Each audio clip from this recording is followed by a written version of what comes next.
আল্লাহর নৈকট্য অর্জনের জন্য, ইবাদত বন্দেগীর জন্য সোনালি সময়, যখন আসমানের দুয়ারসমূহ খুলে দেওয়া হয়, সেটি হলো যখন বান্দা আল্লাহ তাআলার বর্তা বর্ণনা করে বলে আল্লাহু আকবার কবীরা ওয়ালহামদুলিল্লাহি কাসীরা ওয়া সুবহানাল্লাহি বুকরাতাও ওয়া আসীলা। আল্লাহু আকবার কবীরা, আল্লাহ সবচেয়ে বড়, তার বর্তমানে বর্ণনা করছি। ওয়ালহামদুলিল্লাহি কাসীরা, এবং আল্লাহ তাআলার অধিকতর প্রশংসা আমি করছি।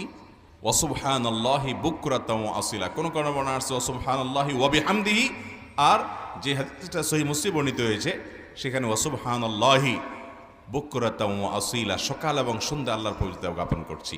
এই বাক্য যখন বান্দা পাঠ করে, আল্লাহর বর্তা বর্ণনা করে, প্রশংসা করে, যখন বান্দা এই কথাগুলো বলে, এই জিকিরটা পাঠ করে, ওই সময়টাতে আল্লাহ রাব্বুল আলামিন তার জন্য রহমতের সমস্ত দুয়ারগুলোকে উন্মুক্ত করে দেন।